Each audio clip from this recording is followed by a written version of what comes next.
Hey guys, how you been? This is Matthias, and this is my NSS or National Security Strategy review.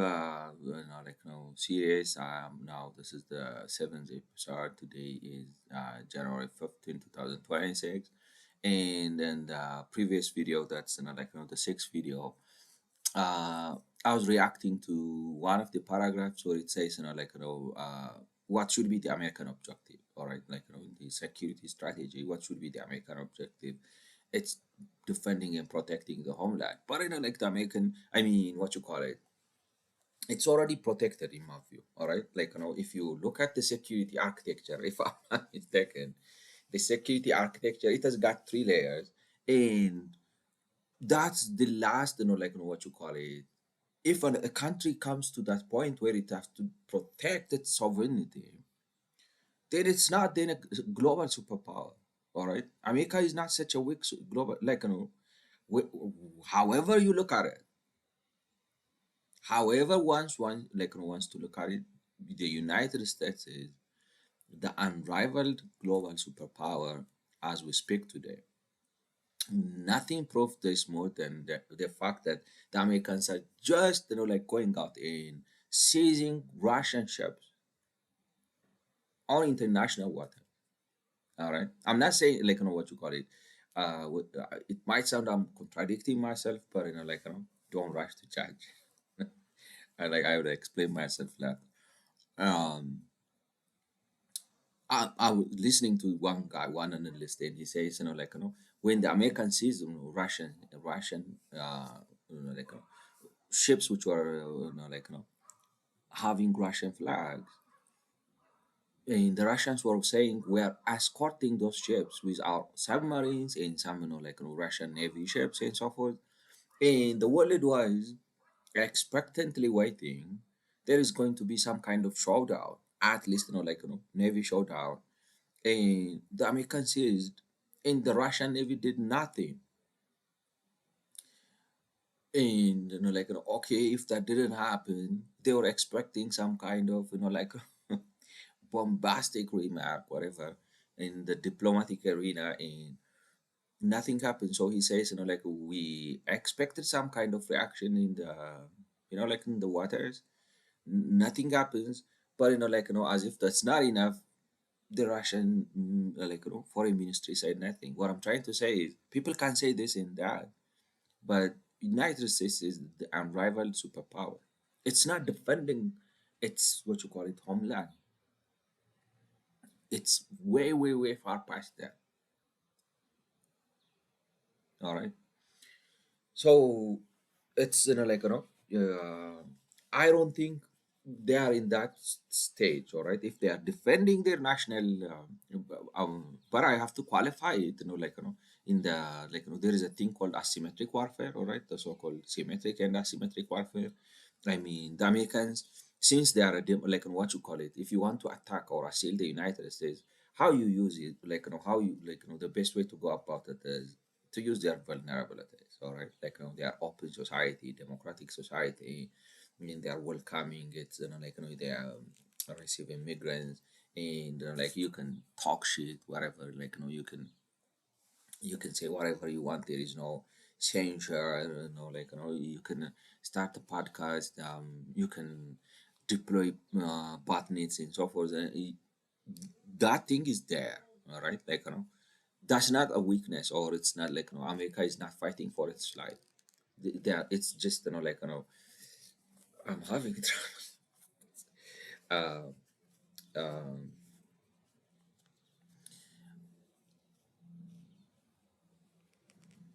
all right, asymmetric warfare is there.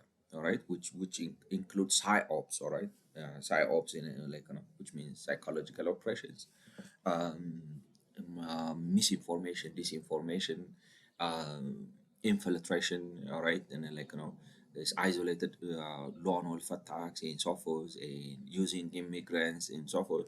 It's such kind of asymmetric attacks would be there, but that's not a proof that the United States is fighting for its survival in life. No, mm, uh, it is just what do you call it? I mean, if you are exposed to an asymmetric warfare, it's a proof that you cannot be confronted symmetrically. It's a proof that the United States is way, way above. Like there is no military in the world that can, all right, face the United States Army in a conventional, setting. And if I'm not mistaken, would live to tell it. They would destroy you, literally. So I don't think that's the status of the United States. So where the United States is there, in my view, there is the liberal democratic the expansion of the it's a expanding, all right, the liberal democratic frontier, and the next is, let's say this failed completely. That means how do you know that this failed completely?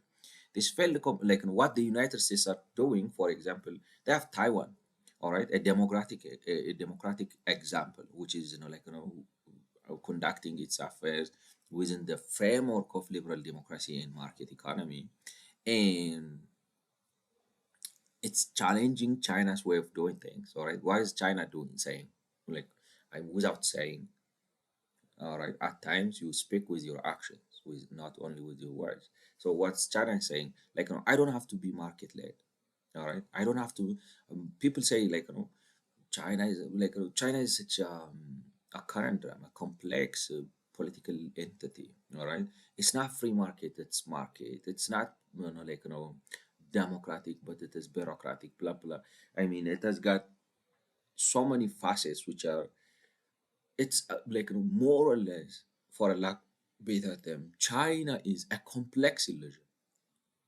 All right, it's a complex illusion, which is hard to detect. Like it requires a very trained eye, an expert level of understanding the mechanics of the Chinese political economy to understand that, to understand what they are. Therefore, what is China is saying through its actions is, I don't have to be liberally democratic. I don't have to open myself to market.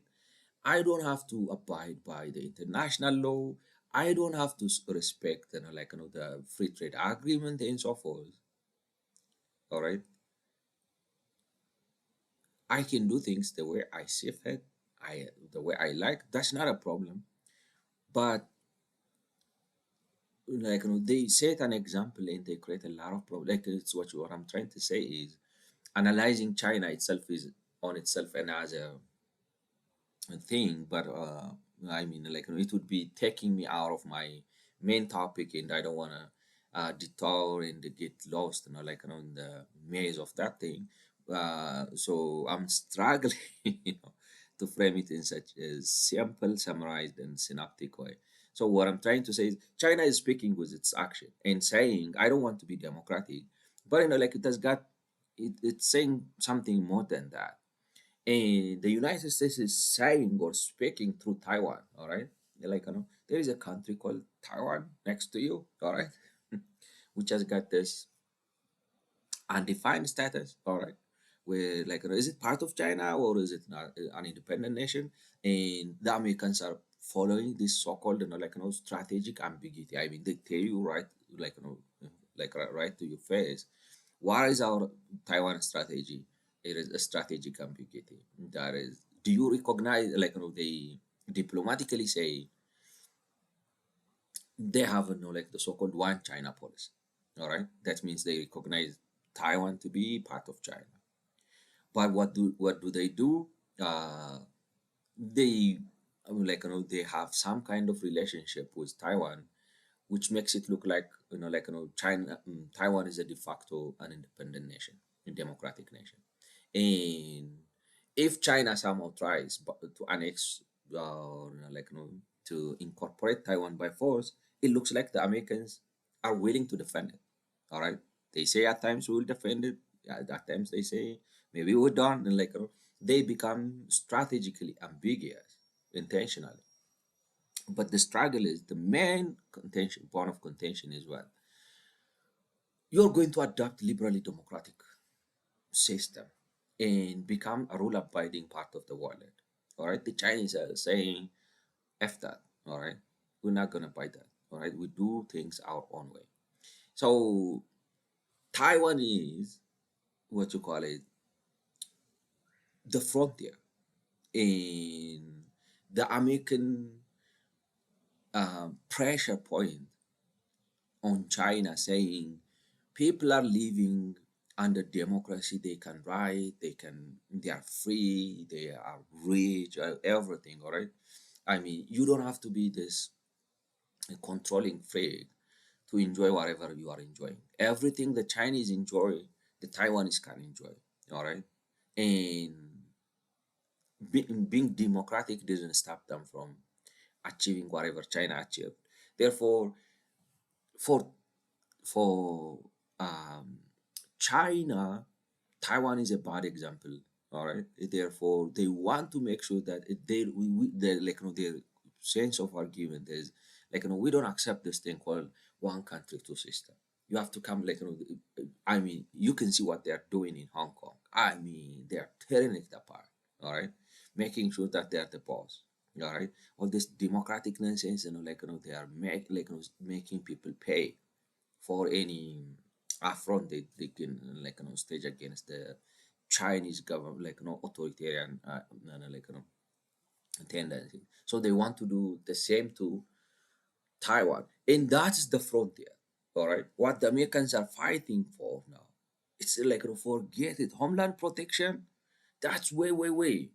All right, no, the Americans are fighting to make sure that the Taiwanese democracy become an example, an influence point to challenge the people of China, to challenge the people of the government of China to adopt a liberally democratic system. That's what's happening. The same thing in Ukraine. All right. Ukraine is progressively becoming democratic, and not only becoming progressively democratic, but it is tilting towards joining this democratic alliance, the European Union, and the Russians are losing their control on Ukraine. All right. I don't think the Russians say if Ukraine falls, NATO would be coming to our frontier, and Moscow would be hitting this answer. I mean, if war broke out, NATO is equally capable of striking, like you know, Moscow, whether Ukraine is part of NATO or there is no security concern, there is no geographic concern. All right, there are so many ways of getting at Moscow or the entirety of Russia. All right, so it's not about that. It is about a clash of ideologies. All right, it's a clash of sphere of influence. The Russians are saying, "You Americans, you are pushing the boundary," but that boundary is not military. It is ideological. It's a system of governance. It's a political system, and Ukraine is shaking off Russian influence, all kinds of Russian influence. It's democracy, but I've been listening to this woman, some PhD doctor, who said, she's been, what you call it, some kind of analyst and so forth. And I mean, the way the Russian, government operates in Ukraine to control the politics, the society, and so forth, the election through corruption, right, assassination and so forth is, I don't know if it's proved to be true, is astounding. Like you would, it's movie worth material. I don't think you would find, such a complicated machine working to keep Russian Ukraine in the Russian orbit. It's a movie worth thing, like a complicated scheme, and you would be like, my goodness. And so that's what the fighting is about now. All right, that's what the fighting is about. The Americans are trying to incorporate Ukraine into this democratic space, this free market space, even though it's a very corrupt country. All right, but that corruption, uh, people think it's just a simple malpractice or a simple, what you call it, venality. It is not that. It's much complex. That it's it's a flashpoint between the dictatorship machine and the democratic machine. All right, they are just colliding there. So it's not just some personal or cultural venality issue. It's a much complex geopolitical like intelligence services and like military powers and so forth, all right, like concentrating themselves and clashing over Ukraine. In one of the ways it's manifesting itself is in the systemic wide corruption, the way I see it and the understanding. I understand it. Therefore, that's the contention. All right. Therefore, the Americans frontier, the Americans are fighting here. All right. The Americans are fighting it's about expanding the democratic frontier. And what's happening is this like this expansion of this American attempt of expanding the democratic frontier is working. All right. To the point that it is it's forcing those autocratic governments to escalate.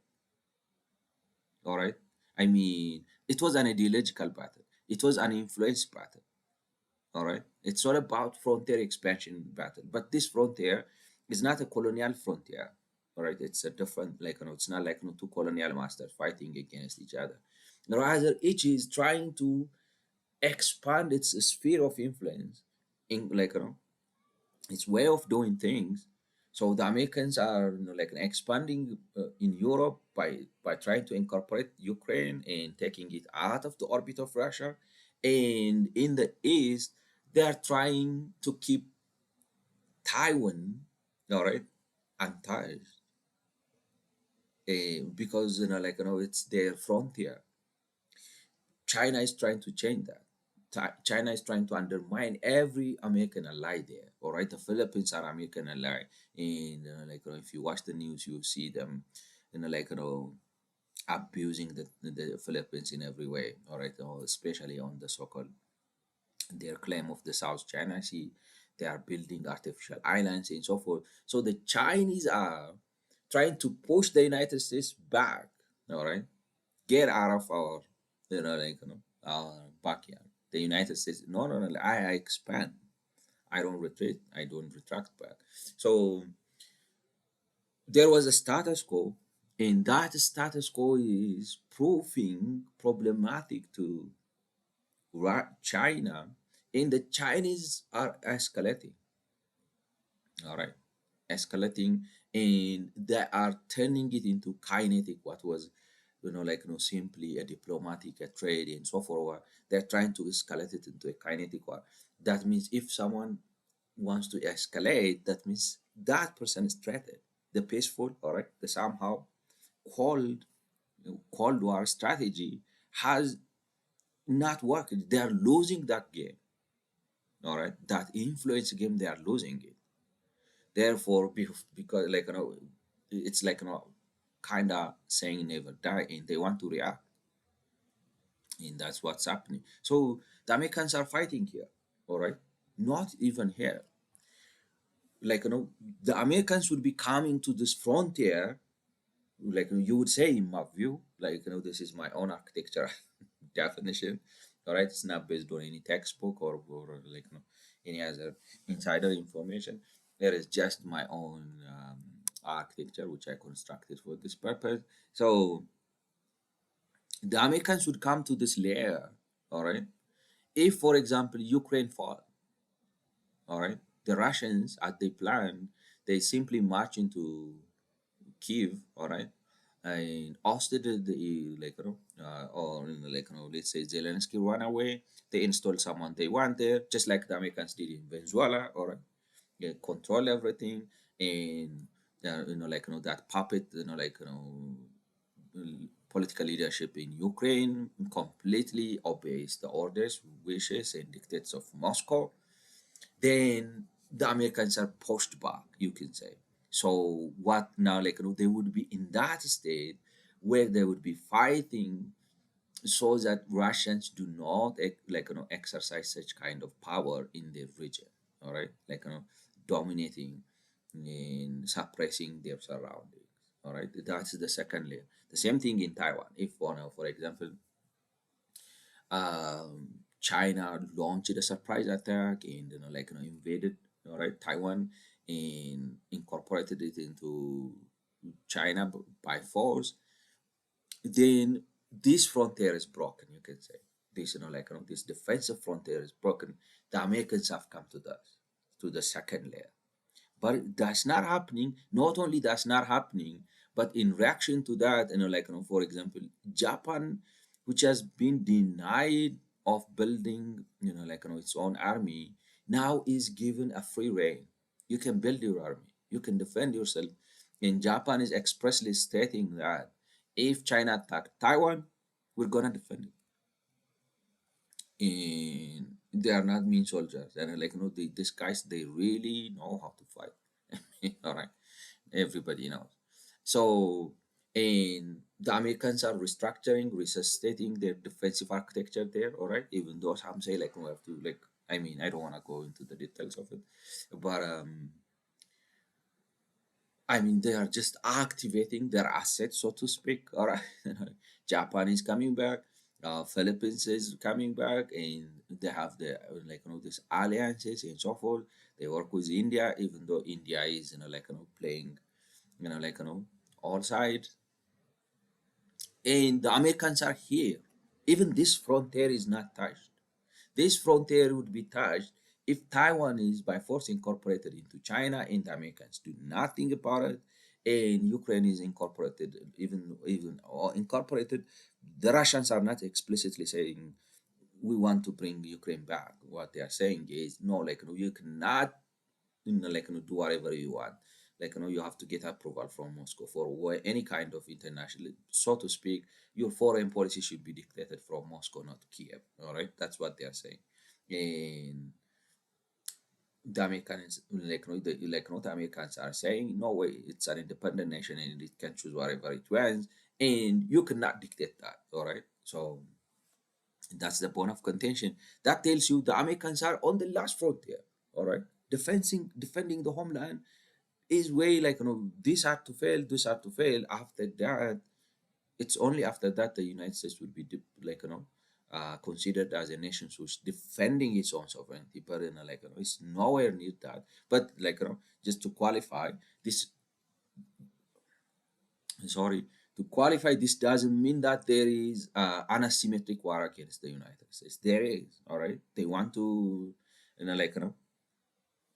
interfere in the American election. They want to, I mean, to that, to the point, the Chinese are so arrogant. They create their own police department in New York. I mean, it looks like like a retaliation for what happened to them in the the era of the opium war. All right, they established a police department because they exploit the American openness. All right, the what you call it. That's asymmetric warfare. All right. Therefore, um, first and to say that what should be. I mean, I find this a little bit. I don't know. It doesn't say it. Why? What do the American want? It's not about one. I don't, or I don't know. Maybe they want to put it in simple, vulgar way. But what's the American security objective? All right, what is the American national security objective is now to make sure that, all right, uh, dictators of the world, all right, as of now, in my view, all right, don't have their way by squashing every democratic, attempt around and near them. That's the stage. America is fighting for that, not for domestic, sovereignty.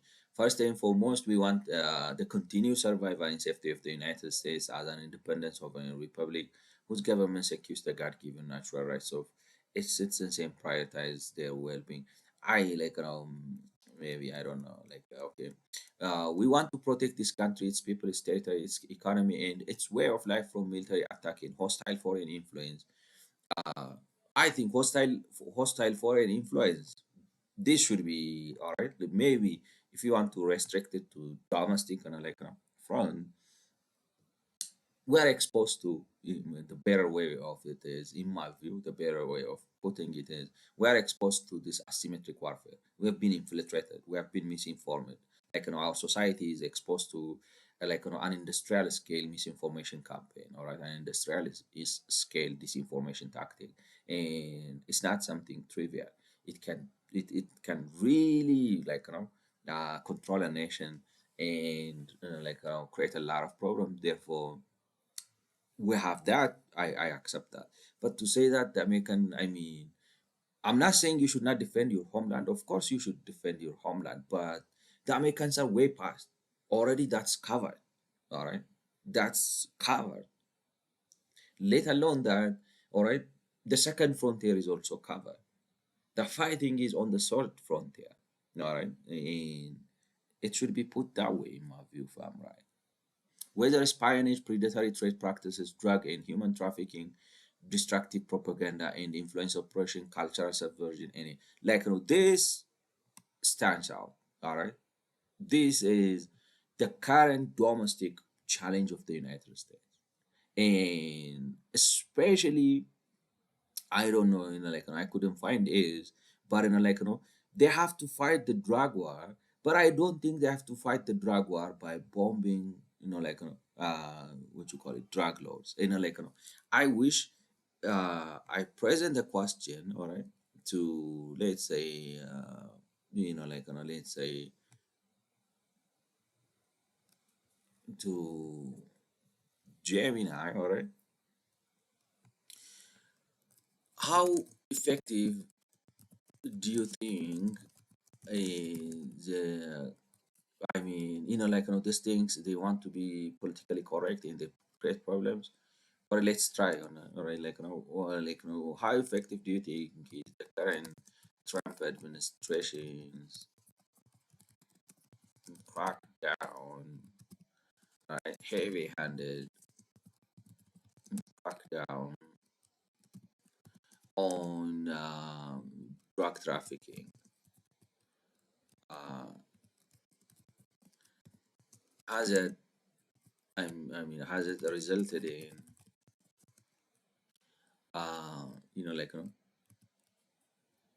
drug resulted in the reduction of drug consumption in the United, drug consumption in the in South,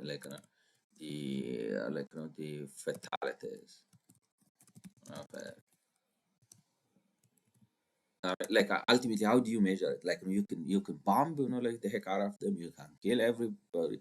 You can snatch Maduro, whatever. But after all is said and done, right? After all is said and done, evaluating the effectiveness of after all is said and done, what's the ultimate measurement? Have you reduced the amount of drug that's consumed, or have you somehow expunged the United States of the drug problem? I don't think you can do that. All right, I don't think you can bomb away this thing. All right, rather you exasperate it, and the Americans should be very they have to fight this war. All right, they have to fight this drug, but fighting it is as counterintuitive as it may look, the best way to fight it is to decriminalize. I know, it's a little bit bold statement, but I believe in that. All right. Evaluating the effectiveness of the current administration's crackdown on drug trafficking involves looking at both law enforcement data and public health statistics. As of early 2026, the situation presents a mix of significant policy shifts and complex statistical trends. Enforcement and supply interdiction, all right, the administration has characterized this approach as a heavy hand. They fear, all right, this there is this thing. I wish we unshackle what you call it. I know they should be because one of the fear is disinformation, all right, and misinformation. So they want to curate it, but at times uh, it's always it's a trade between freedom of information and security. But it looks like what you call it. You'll be more secure when you are more free, in my view. Even though there is danger should be lurking around, but the freer you are, that's my assumption. All right. The administration has characterized this approach, focusing heavily on border security tariffs and targeting transnational criminal organizations, border seizures.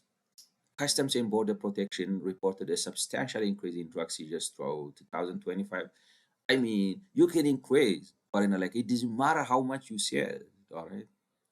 All it matters is whether the people who are smoking this thing are getting kind of like, I mean, like you cannot measure your success by the amount of the increase in border seizures. All right, actually, I don't know, if you, as I told you, I like to watch so many this, to quirky and then documentaries. Actually, the drug laws and the law enforcement have this agreement. They say, all right, so that those people sound like they are doing their job. They would actually be given lots of drugs so that they can seize it, burn it, show it to the public, even including with money, so that they don't look bad and contain public noise. And it's it's such a complex machine. The more you fight it, the larger it grows. And I wish, by God's mercy, that the Americans as a polity understand the dynamics of this thing. And I just like Trump is, drawing the United States out of every nonsensical, United Nations related organizations. I wish they make just, relieve itself of this drug war. I mean, the world would be a much better, safer place, in my view. I know it sounds counterintuitive, but I really do believe it. I mean, to that effect, I've written a book, even though it's partly written. All right. Customs and Border Protection reported a substantial increase in drug seizure through 2000. For example, in August 2025 alone, over 55,000 pounds of narcotics were seized, including 37% spike in methamphetamine seizures. All right. So what the question? All right. 37, maybe they're giving you 37% spike, but also maybe they are spiking whatever is has been smuggled, because this thing you can produce it. All right. The one of the problem is, we have reached to this level of a chemical engineering, that you can, just like you can manufacture diamond in factories. All right, synthetic drugs, you can manufacture them and they look like 100% perfect, like cocaine and heroin. You can manufacture them in laboratories, and you don't need a sophisticated laboratory to do that. And that offers a lot of opportunities. I mean, the American themselves would be drug producers. It pays. It pays for a lot of people. You have no idea how many people are depending for their lives on drug trade. And by fighting it, you're making it more lucrative. All right, a bigger source of money. But you are not only supporting it. At times, it's acting like a fiscal policy. I mean, how dangerously entangling a society these people don't understand the aim of your, they didn't pay the attention that it deserves. Targeting cartels, the administration has utilized new executive authorities to target the financing global distribution networks of Mexican cartels. This included the extraction and indictment of dozens of high-level figures from groups like the Sinaloa and CGNG cartels in early 2000. Whatever, I mean, I'm not interested in whatever they do, because it is just a showdown. It's just a drama. All right. The effect should be evaluated. By going heavy handed, by bombing these things, have you really reduced global drug consumption, and have you increased the ensuing fatalities, all right, all other psychological and health problems? I don't think there is a measurable difference, because you can fight it here. It will find so many other ways of getting into the United States. Yes, it gives you some kind of dramatic effect, that it makes you look like you are doing a job, but in actuality what is happening is, you know like you know drug is doing all the damage that it has been doing. All right, because it's it's unprincipled. You cannot solve, it's you cannot uh you can be the United States Navy, but you cannot order a lighthouse out of your way. It's something like that. It's a conundrum. And the trends in fatalities, there is a notable downward trend on overdose deaths, though experts debate whether this is a direct result of current administration policies or continuation of a trend that began in 2023. The unprecedented declines. Provisional CDC data for 12 months period ending in August 2025 showed approximately 73 days, a roughly 25% drop from a previous year. This followed like an even sharper 27% decline in 2024. Potency change. Some researchers attributed the drop to in deserts to a dilution of the fentanyl supply. All right. What like statistics can be cooked in so many ways to make look like you are achieving a result, but that what I'm trying to say is at the bottom of at the bottom is um we should not make ourselves happy because we keep ourselves busy. Like they say, don't confuse business with busyness.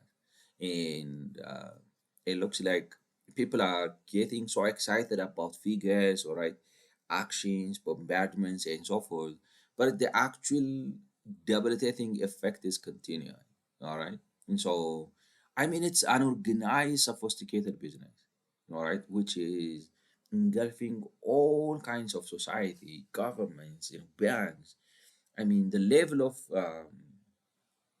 infiltration is astounding, and the most important thing is now it's posing a security threat. All right, and it would continue to pose a security threat. It would be a vulnerable uh, a vulnerable point through which infiltration would be made, and all right, so the best way, I mean, one of the best way to secure the United States, but not only to secure the United States, but to expand this liberally democratic frontier, to create a better rule-based society, which is productive instead of,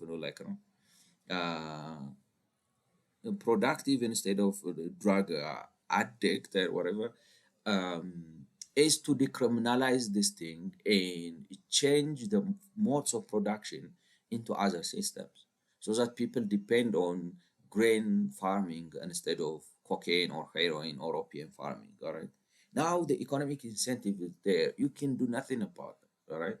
And not only that, if that's not even, this thing can be cooked in, some kitchens. All right. With the right know-how, people can make the drug. All right. And these things, what you call it, uh, you can prop it up every time. I mean, the Americans create goes to the extent of creating DEA. All right.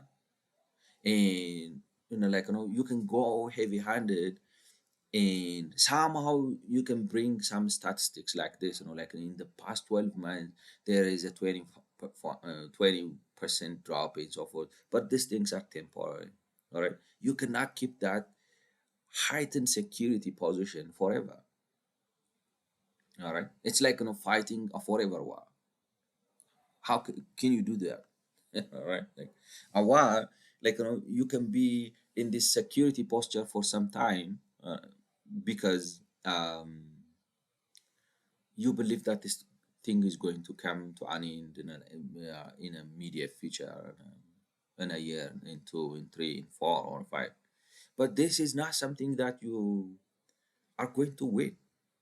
You have to fight it as if your life depends upon it for the rest of your life. And no economy can can shorten that. No human institution can shorten that. Especially when what you are fighting is a source of billions of dollars. All right. One guy was saying, all right, I am running away from a cop. All right. But that cop's annual salary is, all right, equal to a kilo of one of the, the cocaines or the heroin. So, how can you fight that? Their salary All right, like the cap salary is equal to, like annual salary is equal to the week's profit of a drug dealer. So how can you enforce the law against that guy? He would corrupt him. If he didn't corrupt him, he would get at him in so many ways, and the state would not be able to protect it. Actually, there was a documentary. All right, they took it out of, like in YouTube. Like people were experimenting going around ATMs are right, in different parts in so many big cities, were testing them for, you know cocaine and heroin. They were testing, like ATM machines, because people are using their cards. So, like it looks like you couldn't even find an ATM which is not tainted with heroin or cocaine. Like that's how this thing is prevalent. So you can't fight it, and the more you fight it, like what you do is, you make it larger problem. And not the most important thing is, it also threatens security. It threatens security, it threatens democracy, it threatens rule of law, it threatens, freedom of information. Journalists couldn't write, judges, these guys kill judges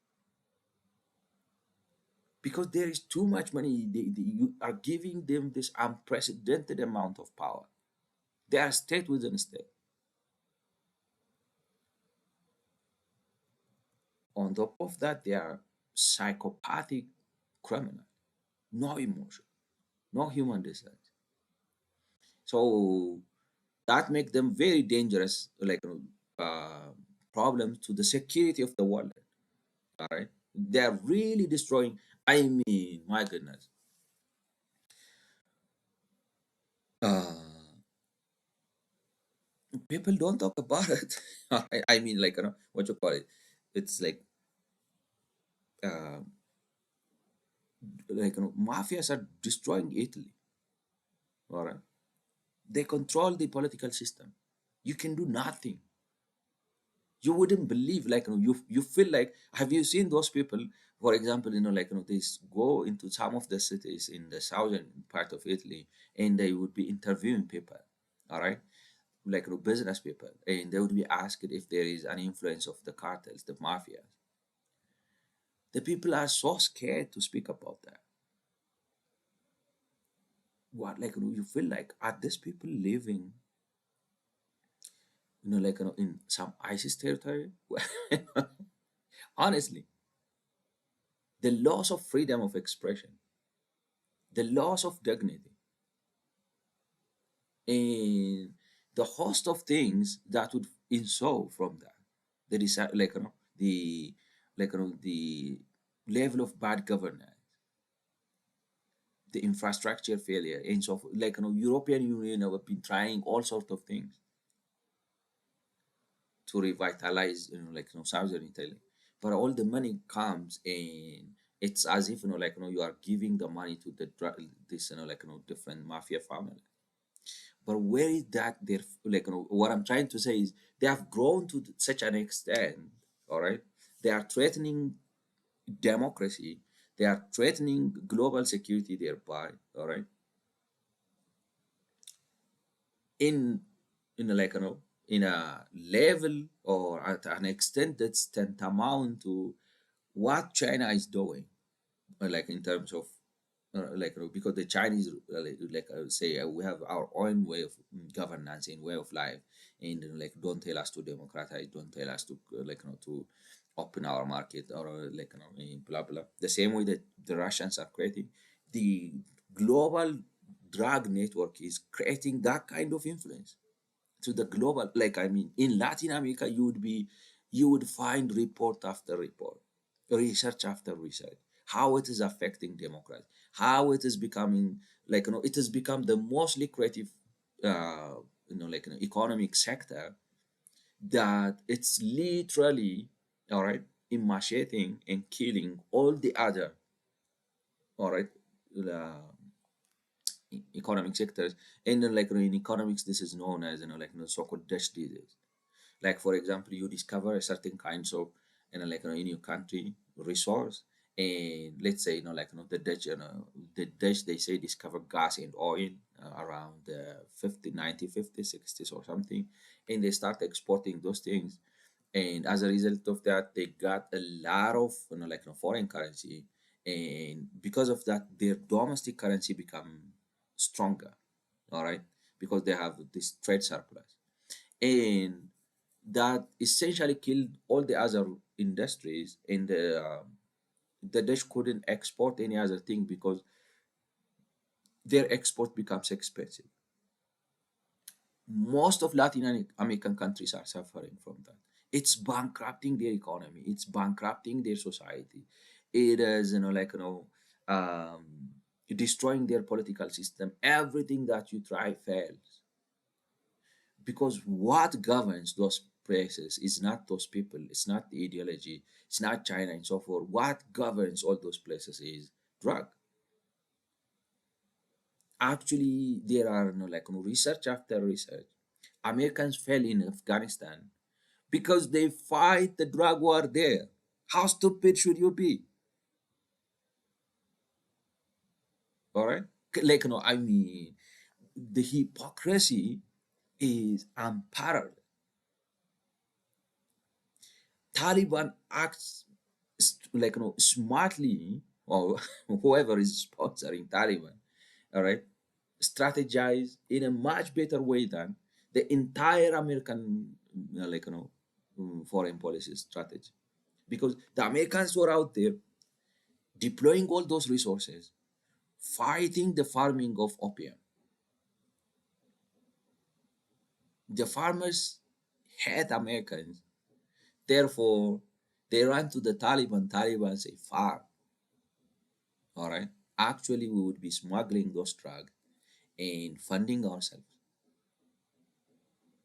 The American entire military apparatus is staying there for 20 years, spend its time fighting the drug, alienating itself from the, from the, the rural population, and those rural population became what you call it, the so-called, um, they hide the Taliban.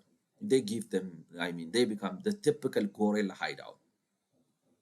So you cannot, it's easy, you can go and bomb and kill those that, but if they drop their weapons and they look like, normal citizens and blend into the rural society, you cannot find them. You think that they are out there. No, they are there. And there is research which are suggesting that the primary reason for the American loss in Afghanistan is because the American military was fighting drug war. They go in there, burn this poppy field while Taliban gives protection. Now, these guys come control the place. They the Americans leave this place. This guy come and control the place. Now they say you cannot produce, uh, this opium. What happens is the market completely shifts, and now it's in the so-called the golden triangle, whatever. It has a spike. They say people are getting billions, and through that process, the world is being destabilized in so many ways. So I wish the world would look at it in a different way. Whatever that might be, I believe that this is a security threat to the United States, and this is a justifiable security threat to the United States, and the primary reason for that is one, you cannot fight asymmetric what you call it, you'd be infiltrated one way or another. All right, you would be uh, exposed to asymmetric, psyops. You would be exposed to misinformation, disinformation. The best way is, how do you fight that? By educating your people. All right, but the problem is the Americans are not educating their people. Honestly, I don't know what the intellectuals are doing. Inform people. explain the mechanics, all right, create an understanding. The only way you can fight, all right, and instead of just being polarized, saying, all right, the elections are rigged, that is blah blah, globalism, and blah blah. Actually, you are playing into the hands of the asymmetric, those people who are waging those asymmetric warfares into you. They are just tearing themselves apart. They are polarizing themselves. All right. The best defense against misinformation, disinformation is educating your society. How do you educate? Give them a geopolitical understanding. All right. We are inundated. What is that? I've been taking this international relation course in finally, there was a final video, all right? And the guy says, what can I do, to expand my horizon, um, yeah, about international relations and so forth. And like this professor responded saying, read New York Times. Guys, I don't think people are reading New York Times. All right. All right. So, oh, um, I'm not sure if I said correctly, but what I'm trying to say. Um, we have to inform the society. We have to educate the society, and simply at the end of the day, it's by returning back to the American constitutionalism and to the ideals of it, that you build enough defensive capability even to fight against asymmetric warfare, by enlightening your people, by educating them, by creating a rule-based society. Instead of believing, the world has got this problem because it has got a lot of power at its disposal. It thinks that it can fight the drug war, and but it doesn't work that way. All right. And you cannot get hard. All right. And it's there was a debate in 9/11. All right. The question is, should we abandon our own principle to fight this terrorism, or which one makes us a better, which one makes us better? Should we stick to our freedom of expression, the rule of law, and so forth, to be to have a better chance of winning this war? All right. So people should understand. All right, the American Constitution is a tool, the tool in my view. All right, the tool with which we can fight even the asymmetric warfare. All right, we fight the asymmetric warfare anywhere, and the drug war is unconstitutional. The funny thing, all right, you can it's against the pursuit of it's against the right to own property. It's against freedom of expression. It's against your it's against that. Government cannot say you own something and you are a criminal legally. All right, it's antithetical to the American Constitution. All right, you cannot go it looks like, for example, yes, you are infiltrated, all right, and the infiltration can drive you mad, but you cannot just make the United States looks like it is a war zone to fight this infiltration. Actually, you educate the people, and you prepare your people so that they can defend themselves, they can argue properly, they can understand the dynamic. But what are the politicians, the political system is busy on talking shit? All right. Why in my that was the reason why I want to do that series called the good old ways. The Americans should be re-educated, for a lack of better term. Not only the Americans, but the greaters, Western world, so that they can defend. People are unable to defend the ideals of the Constitution. All right. To the point American comes to take the to court whether naturalized citizenry is what you call it, constitutional or unconstitutional. All right, and people love that in the name of like protecting. We don't want no like it would kill you. And there are so many ways, and like there is a movie if you have seen it, A Million Ways to Die in the West. There are so many ways of like skinning the cat. So the best defense the Americans have is their traditional values, because they are not traditional. All right, they are scientific values.